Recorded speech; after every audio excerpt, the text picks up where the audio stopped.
Hello दोस्तों, good morning. तो friends, आज जो मैंने अपने लंच में बनाया है वो है नॉनवेज। मेरे घर गेस्ट आए थे इसलिए मैंने बनाया है। तो फ्रेंड्स, आपको पता है कि मेरा 8वां महीना चल रहा है और मैं कितना सारा काम करती हूँ। तो अपने आप को एक्टिव रखना भी बहुत ज़रूरी है। और जो भी महिलाएं अगर ये वीडियो देख रही हैं तो उनका या तो 8वां महीना शुरू होने वाला है या शुरू हो चुका है, तभी आप मेरी वीडियो को देख रहे हो। तो ये जो वीडियो है आपके लिए बहुत ही हेल्पफुल होने वाली है, क्योंकि मैं इस दौर से गुजर रही हूँ और मुझे हर चीज़ इसके बारे में पता है। तो मैं आपके हेल्प के लिए ये वीडियो बना रही हूँ। तो आप लोग प्लीज़ इसको पूरा पूरा देखिएगा, थोड़ा भी स्किप मत कीजिएगा। तो इससे आपको बहुत ही अच्छी जानकारी मिलने वाली है, जो आपके लिए और आपके होने वाले नन्हा मुन्ना बेबी के लिए बहुत ही बेनिफिशियल है। तो फ्रेंड्स, इसमें मैं सबसे पहले बताने वाली हूँ कि 8वां महीना जो होता है वो नाजुक क्यों होता है। हमारे घर में भी, आपके घर में भी लोग कह रहे होंगे कि 8वां महीना बहुत नाजुक होता है। इस टाइम पे आपको बहुत सारी सावधानियों को बरतना पड़ता है, क्योंकि वाकई में ये बहुत ही नाजुक वक्त होता है। इस टाइम जो है बेबी 8 महीने का हो गया होता है। इसका वेट जो हो जाता है वो कम से कम 1.5 किलो से 2 किलो या उससे अपर भी जा सकता है। तो थोड़ा बेबी का जो है वेट भी बढ़ जाता है। और आपको पता है मेरे तो ट्विंस प्रेगनेंसी है, मेरे तो 2 बच्चे हैं। तो मुझे कितना सारा केयरफुली रहना पड़ता है, लेकिन फिर भी मैं अपनी एक्टिविटीज़ में कोई कमी नहीं करती हूँ। आप देख सकते हो मेरी वीडियो में मैं सारे काम करती हूँ। कभी कभी मैं थक जाती हूँ, तो ठीक है, ये नॉर्मल है, थकना नॉर्मल है इस टाइम पे, क्योंकि बच्चों को कैरी करके काम करना आसान बात नहीं होती है। ओके। तो फ्रेंड्स, ये सब बातों को हम लोग पीछे छोड़ते हैं और आते हैं हम लोग अपने मेन टॉपिक पे, जिसके लिए मैंने ये वीडियो बनाया है। तो फ्रेंड्स, सबसे पहले मैं आपको ये बताने वाली हूँ कि इसमें बहुत सारी चीज़ें हैं जिसको मैं आपको आज शेयर करने वाली हूँ। इसको आप स्किप करोगे तो आपको बिल्कुल भी समझ में नहीं आएगा। आप सोचोगे कि क्या ही बड़बड़ा के चली गई। तो आपको इसके लिए पूरी वीडियो देखनी पड़ेगी। तो मैं 8वां महीने में जो क्यों नाजुक होता है मैं ये बताने वाली हूँ फ्रेंड्स। तो सबसे पहले तो इस मंथ में बेबी का ग्रोथ होता रहता है, बेबी का ग्रोथ होता है। तो इसमें बहुत ही सावधानी बरतनी पड़ती है। बेबी जो है बड़ा हो गया होता है तो आपको बहुत सारी दिक्कतों का सामना करना पड़ता है। और इस टाइम पे आपको भारी सामान उठाना नहीं है, रेस्ट लेना है, नींद अच्छे से पूरी करनी है, ये सब चीज़ें हैं, वॉक करना है। तो ये सब चीज़ें हैं। तो फ्रेंड्स, देख लीजिए, मैं अपने मॉर्निंग रूटीन में आ गई हूँ। तो मैंने झाड़ू लगा लिया है, थोड़ा सा रेस्ट किया। उसके बाद फिर मैंने पीहू, हमारी एक छोटी बाबू है, उसके लिए मैंने लंच भी रेडी कर लिया है। तो लंच में मैंने आलू अचारी बनाया था और पूरी बनाया था। तो लंच भी रेडी करके उसको मैंने स्कूल भेज दिया है।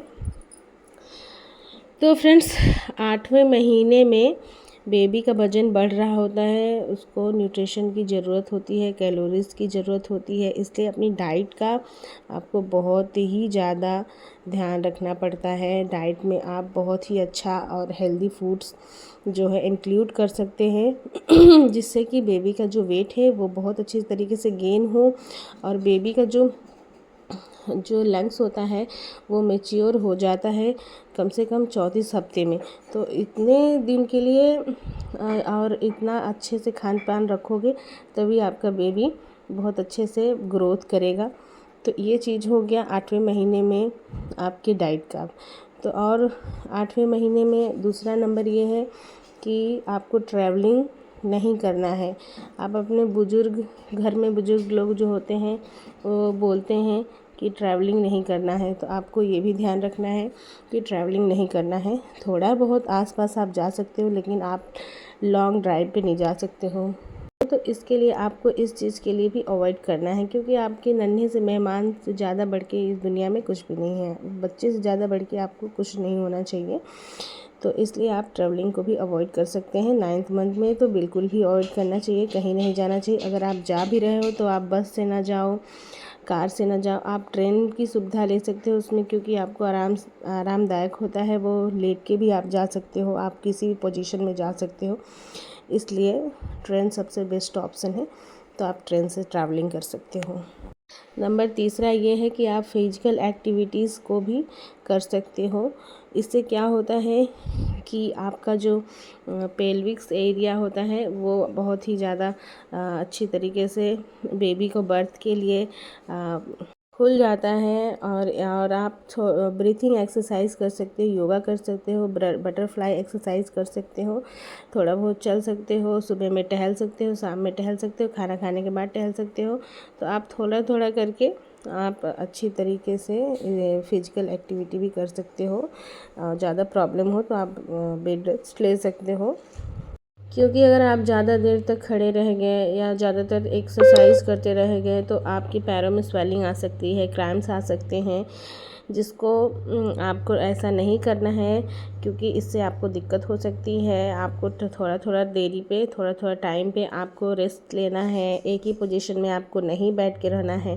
15 से 20 मिनट में आपको अपना जो पोजीशन है उसको चेंज करना है। आप या तो बैठ सकते हो, खड़े हो सकते हो, लेट सकते हो, थोड़ा टहल सकते हो। इस तरीके से आप अपनी पोजीशंस को हर टाइम 15 से 20 मिनट में आप चेंज करेंगे तो आपके लिए बहुत ही ज़्यादा बेनिफिशियल होगा। और अगर आपके पैरों में क्रैम्प्स आ गए हैं तो आप गर्म पानी से उसको अच्छी तरीके से सिकाई कर सकते हो। तो ये चीज़ें हैं, आप इतना कर सकते हो। नंबर चौथे में आप लेफ्ट साइड आप सोएं। इससे क्या होता है कि ब्लड फ्लो बहुत अच्छे से होता है, बेबी को अच्छे से सप्लाई मिलती है ब्लड की। तो ऐसा नहीं है कि आपको अगर लेफ़्ट साइड बोला जा रहा है कि आप सोएं तो आप लेफ़्ट साइड ही में सोएं। आप करवट बदल के सो सकते हो, लेफ़्ट राइट में भी सो सकते हो, बट जब भी आप सोएं तो कोशिश करें कि आप लेफ़्ट साइड ही सोएं। इससे बच्चों को बहुत ही अच्छे तरीके से ब्लड फ्लो मिलता है, उनके लिए बहुत ही अच्छा होता है। उससे आप बच्चों को ऑक्सीजन की कमी नहीं होती है, ब्लड के थ्रू उनको बहुत अच्छे से ऑक्सीजन मिलती है और उनके ग्रोथ होने में बहुत ही हेल्पफुल होता है। और पांचवा जो हो गया दोस्तों, वो है आप अपने डॉक्टर से हमेशा कांटेक्ट में रहें और अपना फॉलो अप करते रहें, अपना चेकअप कराते रहें, क्योंकि इस टाइम पे बच्चे का मूवमेंट कैसा है, हो रहा है कि नहीं हो रहा है, तो ये सब चीज़ों को ध्यान में रखना है। तो डॉक्टर से आप हमेशा फॉलो अप में रहें। जब भी डॉक्टर आपको बुलाए आप ज़रूर उनसे कांटेक्ट करें या मिलने जाएं, विज़िट करें, क्योंकि और अपने बच्चे का जो मूवमेंट है उसको आप ज़रूर ध्यान में रखें कि बच्चा जो है दिन भर में कितनी बार आपको किक किया है। दिन भर में कम से कम 10 से 12 बार आपको किक करे तो बहुत बच्चा नॉर्मल है और अच्छी तरीके से है। छठा ये है कि आप अपने बॉडी को हाइड्रेटेड रखें। तो फ्रेंड्स, सबसे बड़ी बात ये है कि अपनी बॉडी को हाइड्रेटेड आप कैसे रखोगे, तो आप जूस ले सकते हो, नारियल पानी ले सकते हो। दिन में कम से कम 2 लीटर पानी आप ज़रूर से ज़रूर पिएँ, क्योंकि आपको पता होना चाहिए कि बच्चा जो है वो हमारे एमनियोटिक फ्लूइड में रहता है, उसको बहुत ही भरपूर तरीके से पानी की आवश्यकता होती है, जो हमारे गर्भ में पल रहे बच्चे के लिए बहुत ही आवश्यक है, क्योंकि इस ही इम्यूनिटिक फ्लूइड की वजह से हमारे बच्चे में न्यूट्रिशन सप्लाई होता है। इम्यूनिटी फ्लूइड नहीं रहेगा तो आप बच्चे का प्री मैच्योर डिलीवरी हो सकता है, बहुत सारे इन्फेक्शंस हो सकते हैं, बच्चे का ग्रोथ नहीं हो सकता है। तो प्लीज़ आप लोग बहुत सारा पानी पीजिए, कम से कम दिन में 2 लीटर पानी पी जाइए, 10 ग्लास कम से कम पीजिए। इससे आपके बच्चा स्वस्थ रहेगा, आपका फ्लूइड कम नहीं होगा और आप भी बिल्कुल स्वस्थ रहोगे। एक स्वस्थ बच्चे को आप जन्म दोगे। और इम्यूनिटिक फ्लूइड की वजह से ही बच्चे में बहुत ही प्रॉपर रूप से ऑक्सीजन सप्लाई हो जाती है। तो ये बहुत ही ज़रूरी है आपके लिए। आप जितना ही सोचोगे कि मैं कम पानी पीऊँ, चाहे जो भी हो प्रॉब्लम्स, तो आप अपने बच्चे के साथ खिलवाड़ कर रहे हो, अपने बॉडी के साथ खिलवाड़ कर रहे हो। तो आपको ऐसा नहीं करना है। तो फ्रेंड्स, 7वें में जो है वो बहुत ही इम्पॉर्टेंट चीज़ है, उसके लिए आपको बहुत ही ज़्यादा प्रिपरेशन करना है, प्रिपेयर रहना है, क्योंकि 8वें महीने में ये जो 8वां महीना होता है वो इतना नाजुक होता है कि इस महीने में आपका प्री मैच्योर डिलीवरी भी हो सकती है। तो इस टाइम पे आप नहीं चाहोगे कि मेरी प्री मैच्योर डिलीवरी हो। सबको ही, जितनी भी माँ हैं, सोचती हैं कि मेरी मैच्योर डिलीवरी हो, बच्चा स्वस्थ रहे, मस्त रहे। तो आपको कुछ खास ख्याल रखना है जिसके वजह से प्री मैच्योर डिलीवरी नहीं होगी। तो सबसे बहुत बड़ी बात है कि आपको स्ट्रेस नहीं लेना है। स्ट्रेस से आपको हाइपरटेंशन हो सकता है। आपको खुश रहना है, एक्सरसाइज करना है। और प्री मैच्योर डिलीवरी में शिशु को बहुत ज़्यादा दिक्कतें हो जाती हैं, उसको आईसीयू में भर्ती करना पड़ जाता है। तो जिससे बच्चे के लिए भी बहुत ही दिक्कत समझ में आती है, और साथ ही साथ में माँ के लिए भी बहुत ही प्रॉब्लम रहता है, घर वाले भी बहुत परेशान होते हैं। तो आप इस चीज़ के लिए बहुत ही सतर्क रहें, क्योंकि इस टाइम पे प्रीमेच्योर डिलीवरी के बहुत सारे चांसेस होते हैं और बहुत सारी दिक्कतें हो जाती हैं। और इस टाइम पे बेबी जो होता है वो बहुत अच्छी तरीके से ग्रोथ नहीं किया होता है, उसका लंग्स वगैरह जो हैं वो बिल्कुल मैच्योर नहीं हुए होते हैं, जिसकी वजह से उनको बाहर आके जो हमारा इन्वायरमेंट है उसमें उन लोगों को मतलब सरवाइव करना बड़ा मुश्किल हो जाता है, क्योंकि उन लोग अपने से उनका जब लंग्स ही नहीं अच्छे से मैच्योर होगा तो वो सांस कैसे लेंगे, वो अपनी बॉडी को ऑक्सीजन कैसे प्रोवाइड करेंगे। तो ये सब चीज़ें दिक्कतें आ जाती हैं। उसके लिए आप लोग खुश रहें, एक्सरसाइज करें, बहुत ही हल्का वॉक करें। आपको बुक्स पढ़ना पसंद है तो आप बुक्स पढ़ सकते हो, घूमना पसंद है तो आप थोड़ा बहुत घूम सकते हो। आप पूरी नींद लें, स्ट्रेस बिल्कुल ना लें, क्योंकि सारी चीज़ें स्ट्रेस से होती है। आपको पता होना चाहिए कि इस टाइम पे बॉडी आपकी बहुत सारे हार्मोन्स रिलीज़ करती है। रिलैक्सेशन हार्मोन्स होता है जो आपकी बॉडी को रिलैक्स करता है, जिससे आपकी बॉडी में पेन होता है। क्योंकि ये जो है ये सब चीज़ें जो हैं कि ये डिलीवरी के लास्ट टाइम पे ही होती हैं। तो जब हमारी बॉडी रिलैक्स हार्मोन्स प्रोड्यूस करती है तो उस टाइम पे क्या होता है कि हमारी बॉडी बिल्कुल भी रिलैक्स हो जाती है, और जो लिगामेंट्स होते हैं वो बहुत ही ज़्यादा कमज़ोर हो जाते हैं, क्योंकि बॉडी हमारी प्रिपेयर करती है कि हमारा जो बेबी है वो इस दुनिया में आ सके, बॉडी को बिल्कुल रेडी करती है डिलीवरी के लिए।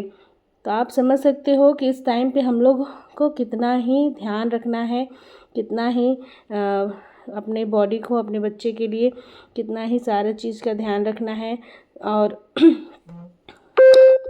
और आजकल अगर आपको नॉर्मल डिलीवरी चाहिए, ये जो है 8वां टिप्स है, जब नॉर्मल डिलीवरी चाहिए तो आपको थोड़ा थोड़ा वॉक करना होगा। वॉक करते टाइम आपके पैरों में बहुत सारा दर्द हो सकता है, आपके नीचे वाले एरिया में दर्द हो सकता है। तो ये सब बहुत ही कॉमन होता है, ये सब हर प्रेग्नेंट महिलाओं के साथ होता है। तो इससे डरने वाली कोई बड़ी बात नहीं है। आप हल्का हल्का चल सकते हो, वॉक कर सकते हो, और थोड़ा थोड़ा देरी में आप रेस्ट कर सकते हो। खाना खाने के बाद आप वॉक करो, खाना खाने से पहले वॉक करो, सुबह मॉर्निंग वॉक करो।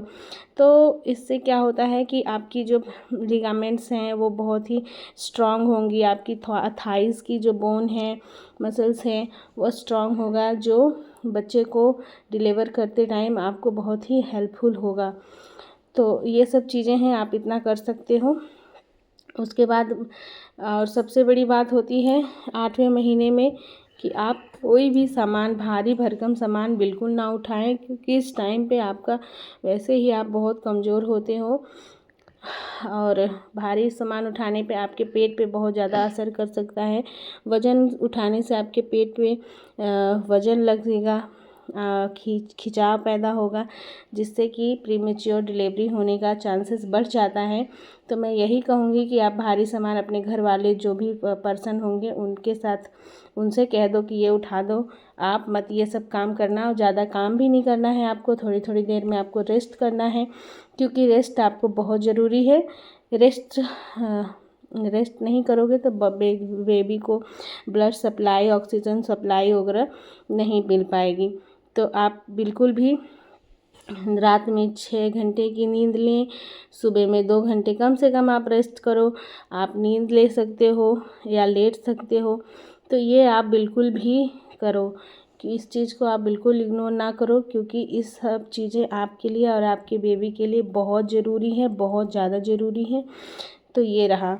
और हमारी जो 9वां है, इस टाइम पे अपने डॉक्टर से ज़रूर मिलें। आपको थोड़ी बहुत खुजली हो सकती है, थोड़ा बहुत ईचिंग हो सकता है, पैरों में हो सकता है, पीठ में, हल्के हल्के हाथों में हो सकता है और पेट में हो सकता है। तो इससे डरने वाली बात नहीं है। पेट में जब भी ईचिंग होती है तो आप थोड़े से उसको हल्का हाथ से रब कर सकते हो, ज़्यादा नेल्स मत लगाना। तो ये सब चीज़ें हैं। नेल्स लगाने से क्या होता है कि आपकी बॉडी में इन्फेक्शन हो सकते हैं। और गांव में हमारे कहा जाता है कि अगर गांव की बात किया जाए तो गांव में से लोग कहते हैं कि स्ट्रेच मार्क आ जाते हैं हाथ और नेल्स से खुजली करने पे।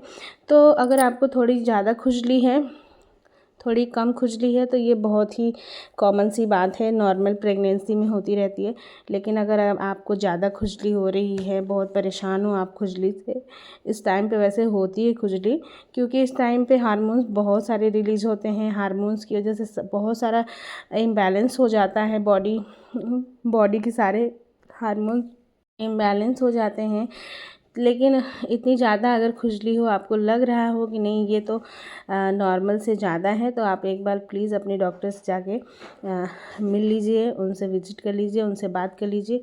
वो आपको ज़रूर से ज़रूर अच्छा सलाह देंगे और कुछ हो सके तो मेडिकेटेड ऑइंटमेंट दें या कुछ मेडिसिन्स दें जिससे आपकी खुजली में आराम मिले। तो फ्रेंड्स, ये रहा 8वां महीने की बहुत सारी बातें। तो आपको ये मेरी वीडियो कैसी लगी, आप लोग प्लीज़ मुझे कमेंट करके बताइएगा और लाइक कीजिएगा, शेयर कीजिएगा, सब्सक्राइब करना ना भूलिएगा। और आप कहाँ से देख रहे हो मेरी वीडियो, आप लोग प्लीज़ कमेंट कीजिएगा। और ये मेरी अपनी मेरी खुद की मतलब वीडियो है, मेरा खुद का पर्सनल एक्सपीरियंस है जो मैं आपके साथ शेयर कर रही हूँ। कोई अलग से नहीं है क्योंकि मैं खुद ही 8 मंथ प्रेग्नेंट हूँ। मेरा वैसे भी ट्विंस बेबी प्रेगनेंसी है। मेरे घर में 2 नन्हे मेहमान आने वाले हैं, तो इसलिए मैं आपसे ये पर्सनली सारा चीज़ कह रही हूँ। तो आप लोग समझ सकते हो मैं इतना सारा करती हूँ, मैं भी थक जाती हूँ कभी कभी। तो मैं आशा करती हूँ कि आप लोगों को ये वीडियो मेरी बहुत अच्छी लगी होगी क्योंकि जो नई माएँ हैं वो बहुत परेशान हो जाती हैं। तो उनके लिए ये स्पेशली वीडियो मैं आप बना रही हूँ, तो वो देखेंगी तो उनको थोड़ा सा राहत मिलेगा। तो thank you so much friends. अब मेरा फाइनली खाना भी बन चुका है, तो आप देख सकते हो मैंने खाना बना लिया है। ये मेरा लंच टाइम है, तो मैंने इतना सारा सैलेड काट लिया है। उसमें प्याज है, टमाटर है, खीरा है, चावल और थाल में मैं सर्व कर रही हूँ। मैंने आज नॉनवेज बनाया है, तो नॉनवेज वगैरह भी आप ज़्यादा नहीं खा सकते हो, हल्का फुल्का खा सकते हो। इससे क्या होता है कि एसिडिटी हो जाती है। मेरे घर गेस्ट आए थे इसलिए मैंने बनाया है और कोई शौक़ नहीं है मेरा कि मैं अपने लिए बनाऊं। तो मेरे लिए ये गेस्ट के लिए मैं थाली लगा रही हूँ। तो मेरा जो खाने वाला सिस्टम है, जो मेरा ये पूरा ब्लॉग है, ये आप लोगों को कैसा लगा है इसके बारे में भी आप लोग प्लीज़ कमेंट करके बताइएगा। लाइक कीजिएगा, शेयर कीजिएगा, सब्सक्राइब करना ना भूलिएगा और कमेंट करिएगा कि मेरा ये जो रेसिपी है वो भी कैसा है बना है। ये मैंने नॉनवेज बनाया है अपने हाथों से। तो फाइनली ये हमारी थाली हो जा रही है रेडी। तो अभी लास्ट में मैं आपको दिखाती हूँ कि मेरी थाली बन के हो जाती है किस तरीके से रेडी। और हमारे घर जो गेस्ट आए थे वो भी बहुत खुश हो गए थे क्योंकि सर्विंग करना बहुत ही अच्छी बात होती है। सर्व भी बहुत अच्छे से करना चाहिए कि खाने वाले का मन एकदम खुश हो जाए। तो हमने चावल है, नॉनवेज में हमने बकरा बनाया, फिर सैलेड है, उसके बाद हमने 4 रोटी उनको दिया गिन के। तो मैं इसमें झाड़ लेती हूँ। अब फाइनली ये हमारा बन के हो गया है रेडी। तो आप लोग प्लीज़ मुझे कमेंट कीजिएगा कि ये मेरा सर्विंग प्लेट कैसा लगा है। मिलते हैं नेक्स्ट वीडियो में, तब तक के लिए बाय बाय, टाटा।